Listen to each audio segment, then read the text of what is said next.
What if I told you that a place meant to shelter the most vulnerable was hiding a terrible secret? A place where children weren't just abandoned, they were sold. This is the true, chilling story of an orphanage that became a marketplace for stolen innocence.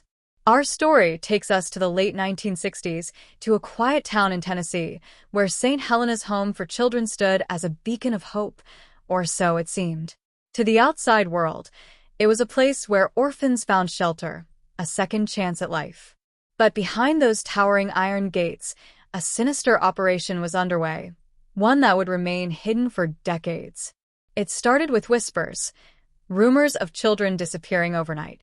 Adoptive parents were promised a bright-eyed child, only to find the adoption process riddled with inconsistencies. Some children were never registered, others had names that changed overnight, and some simply vanished, as if they never existed. Former orphan, Thomas Greaves. I remember waking up one night and my best friend, Benny, was just gone. No goodbye. No explanation. The nuns told us he got adopted, but his bed was still warm when I woke up. It was like he had just been taken in the middle of the night. The truth was far darker. St. Helena's wasn't just placing children in homes. It was selling them to the highest bidder. Wealthy couples, unable to conceive, were willing to pay large sums of money to skip the lengthy adoption process.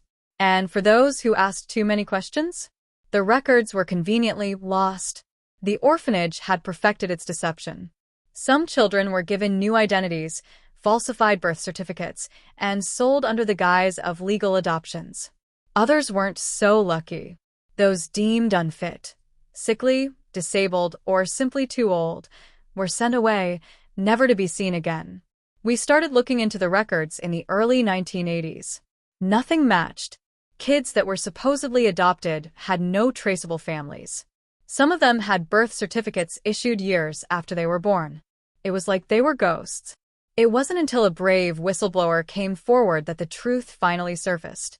Sister Margaret, a former nun at St. Helena's, could no longer live with the guilt.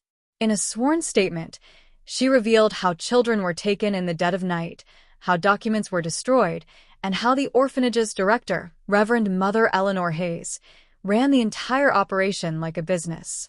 But even as the truth unraveled, justice was slow. Reverend Mother Hayes disappeared before she could be arrested. Some say she fled to South America. Others claim she changed her identity and lived out her days in a secluded convent. Either way, she was never seen again. The orphanage was finally shut down in 1984. By then, hundreds of children had been lost to history, sold, displaced, or worse. Their names, their pasts, their identities erased. Even today, the ghosts of St. Helena's linger. Some of the children who were sold have spent their lives searching for the truth, trying to piece together who they really are. And some wounds, no matter how much time passes, never truly heal. How many more secrets lie buried in places meant to protect? And how many more stories like this remain untold? This has been another chapter of The Unseen Truth. The Unseen Truth, revealing the injustice that shapes the world. Knowledge is the greatest weapon we have. The more we understand the dark truths about society, the harder it becomes for them to control us. But now, I want to hear from you. Have you ever felt trapped in this system? What's the biggest lie society has told you? Drop a comment below, share this video, and let's expose the truth together. This has been The Unseen Truth, revealing the injustices that shape our world. Stay awake, stay aware, and I'll see you in the next video.